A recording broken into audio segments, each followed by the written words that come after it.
Continuamos con la lección séptima de este tema sexto.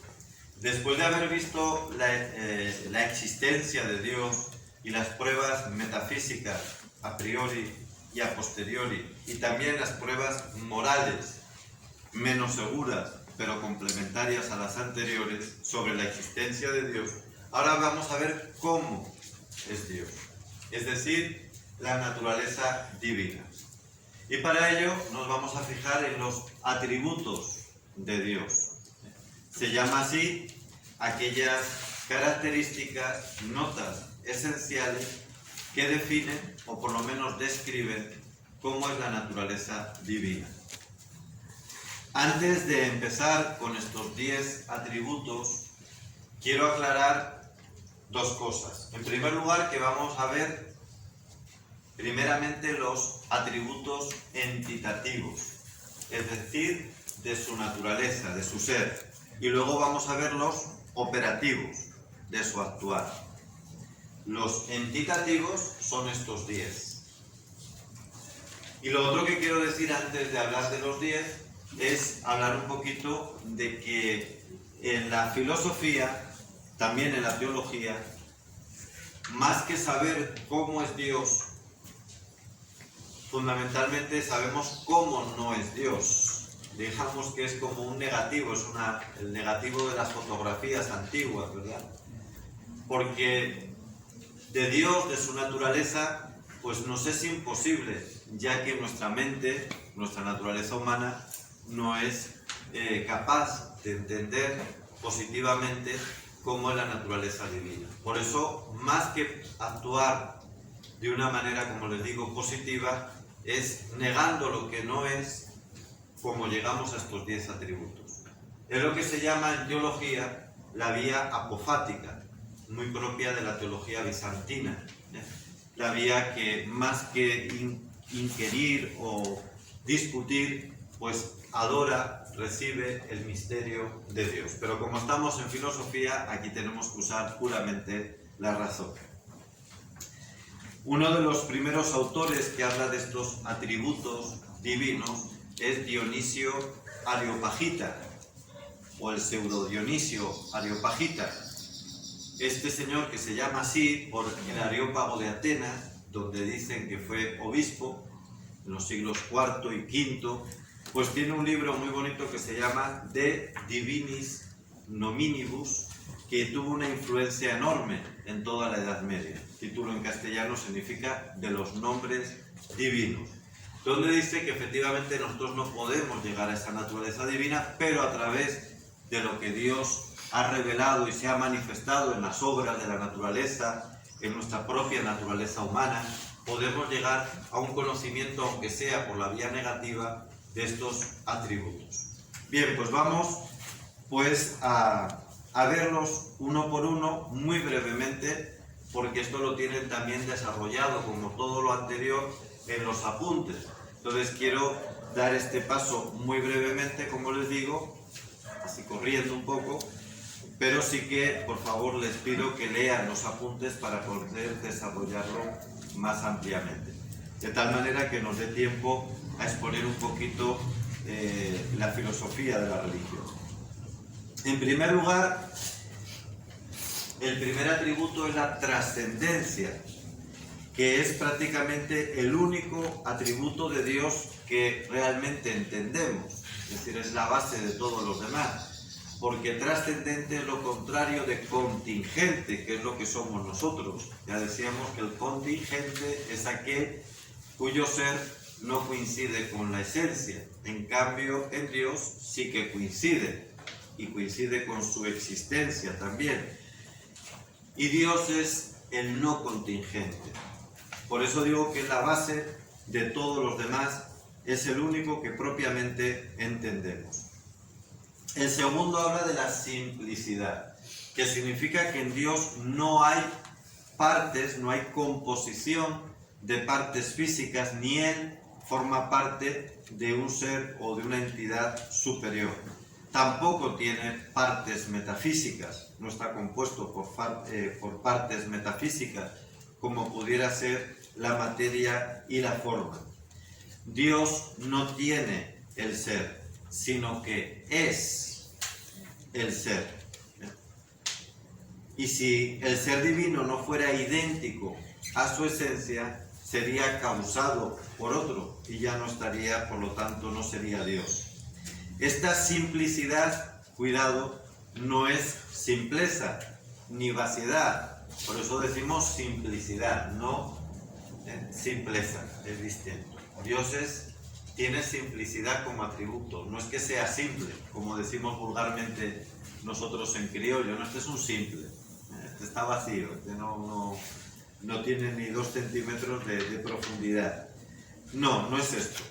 La simplicidad expresa que en Dios el ser no tiene limitación, no tiene carencia y no tiene defecto. La simplicidad y la trascendencia que veíamos antes son incompatibles con la inmanencia.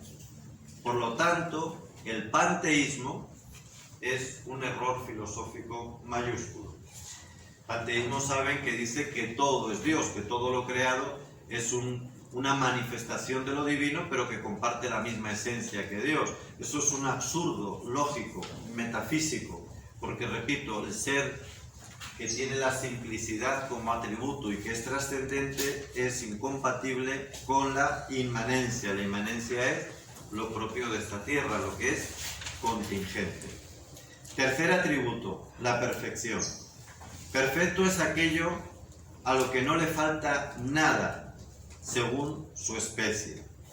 Etimológicamente, perfecto es lo que ya está hecho, logrado. Perfectus. Fectus viene del verbo facere, hacer. Por lo tanto, perfectus es lo hecho completamente, es decir, logrado y completo. Y por extensión se designa como perfección al ser en acto. Y Dios es acto puro. Veíamos antes cuando hablábamos de las vías. Dios no es potencia. Ninguno de sus pensamientos, de sus actos están en potencia. Todo es acto puro. Cuarto atributo, la bondad. Bondad y ser son equivalentes. Son como atributos, o son de hecho atributos trascendentales. El bien, la bondad, añade al ser la idea de apetecibilidad. Es decir, el bien es lo que todos apetecen, dice Aristóteles. Y esto es lo que añadiría la bondad en cuanto a lo que hemos venido hablando del ser de Dios, lo apetecible. Dios es lo sumamente apetecible, el bien del cual nunca nos cansamos y deseamos cada vez más. Quinto atributo, la infinitud. Es lo que no tiene límites, que tampoco hay que confundir con lo indefinido. Cuidado, lo indefinido es que tiene límites, pero no los conocemos. En este sentido, por ejemplo, el universo es indefinido en el sentido de que no conocemos todavía sus límites. Algunos incluso discuten si será infinito. Sabemos que no es infinito, porque es una obra de Dios, es una creación y por lo tanto es contingente. Pero el que sea indefinido en sus límites no significa que sea infinito, y al revés. Dios es infinito, pero no es indefinido. Otro atributo, el sexto, es la inmensidad. Y esto es lo que explica su omnipresencia. Está en las cosas sin ser limitado por ellas. ¿Y cómo está? Santo Tomás de Aquino explica que Dios está en el ser creado por esencia, por presencia y por potencia. Por esencia, por presencia y por potencia. Otro atributo es la inmutabilidad. Ya hemos dicho que el movimiento es el paso del ser en potencia al ser en acto. Y esto, toda forma de cambio supone un ser en potencia. Dios es el acto puro y por lo tanto sin potencialidad. Es inmutable absolutamente. No está sujeto a ninguna variación, a diferencia de todas las demás o de todas las cosas del mundo, que no es una más. Otro atributo, la vida. La vida, según Aristóteles, es un grado superior del ser. Es ser, pero un grado sumo, porque es el ser de aquellos que se mueven por sí mismos. Y está relacionado, por lo tanto, con el movimiento. Sería movimiento con espontaneidad y autonomía. Y en ese sentido Dios es la vida máxima y el dador de vida. Otro atributo es la eternidad.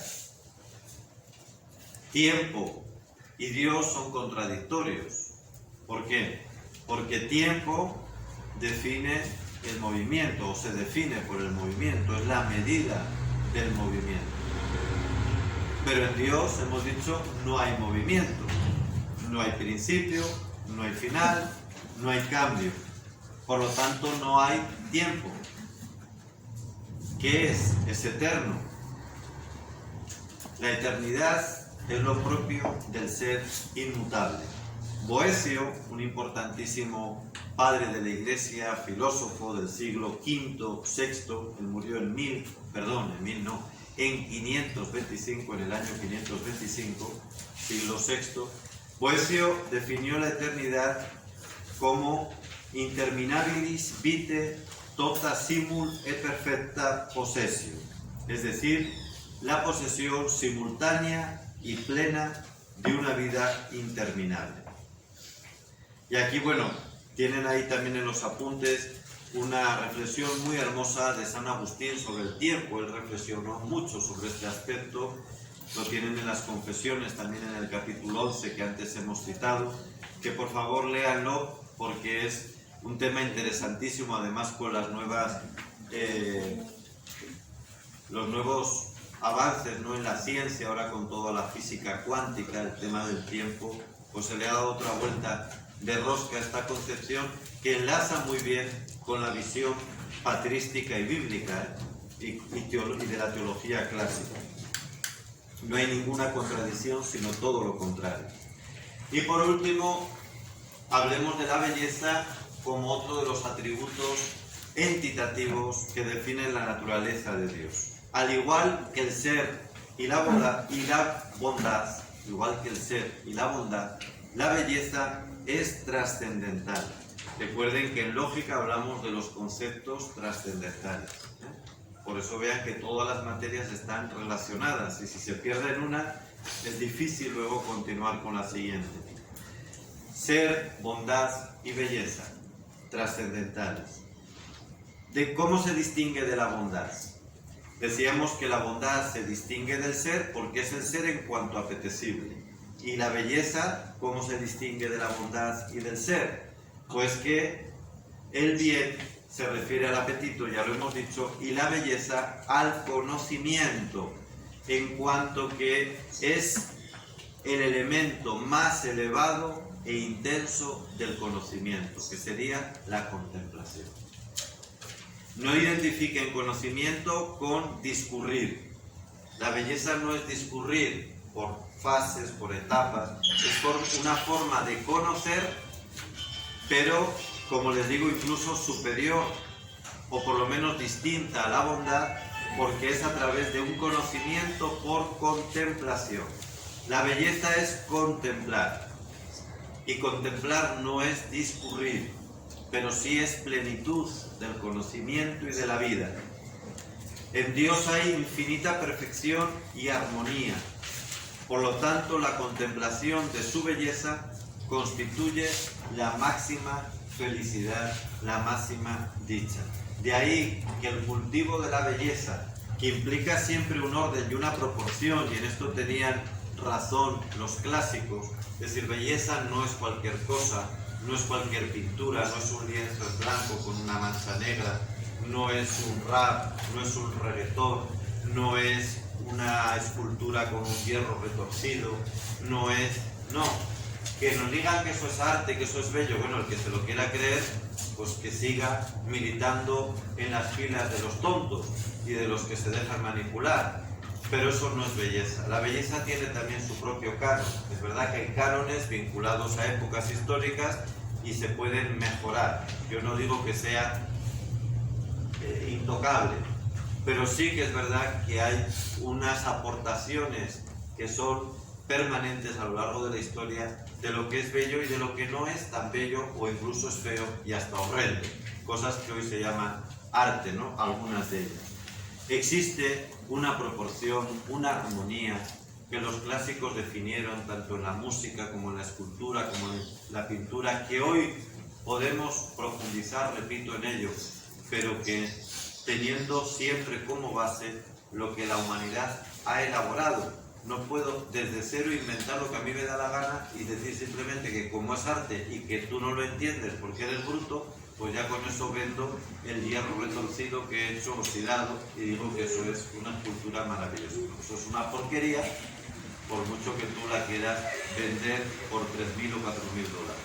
No deja de ser una porquería. Y la belleza, disculpa, la belleza, amigos, es una de las vías de acceso a Dios que más tenemos que cultivar también hoy, desde niños.